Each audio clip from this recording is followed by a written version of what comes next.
Well, it's back to school for students in the Troy and Walled Lake Consolidated School Districts this morning.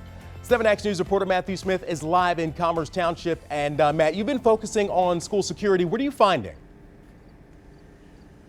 Well, year in, year out, we know that safety, security, it is a main issue for schools. In the Walled Lake Consolidated District here at Clifford H. Smart Middle School, we know that all the schools are going to be getting money because of that bond that was recently passed, and that is what they're using that money for in large part. But I found myself this week in Macomb Township because they're doing a mass overhaul of Dakota High School, and I can tell you, security is front of mind there. The kids are prepping, but inside the signs are there that construction crews have been at work all summer long. This security vestibule encloses the area where at any time hundreds of kids would have been eating lunch.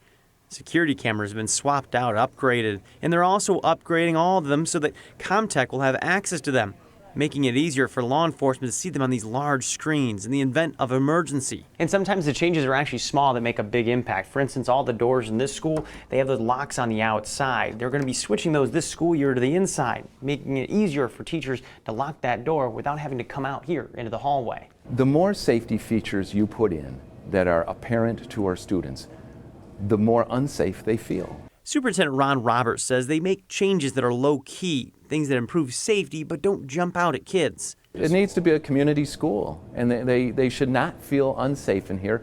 They're not alone revamping security. In Clarkston Community Schools, they've overhauled their PA broadcasting abilities for real-time alerts.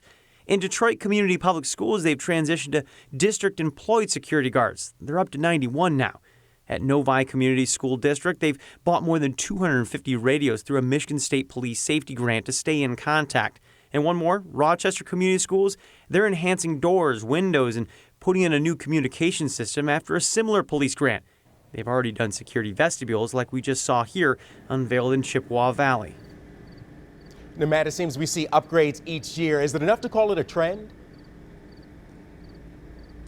I think it's a trend, and even drilling down closer, you can see some similarities between the schools. Those safety vestibules are big. They come with shatterproof glass. That buys time in the event of a disaster or a crisis, somebody coming into the school with a gun. It does give you more time for police to respond to that event. Cameras, you see it year in and year out. The more upgraded they become, the more tech that's out there, the schools want that as well. A lot of them now streaming it back to safety facilities that law enforcement have access to so they know where everything is, kind of that eye in the sky mentality. Hey, that's not all, though. We also want to get the parents in on this one. We're asking you the question at home right now. Do you think security upgrades at school are needed? Simple answer, yes or no. We'll let you know the answer, the results, in our 8 o'clock show this morning. All right, Matthew Smith live in Commerce Township for us this morning. Thank you, Matt.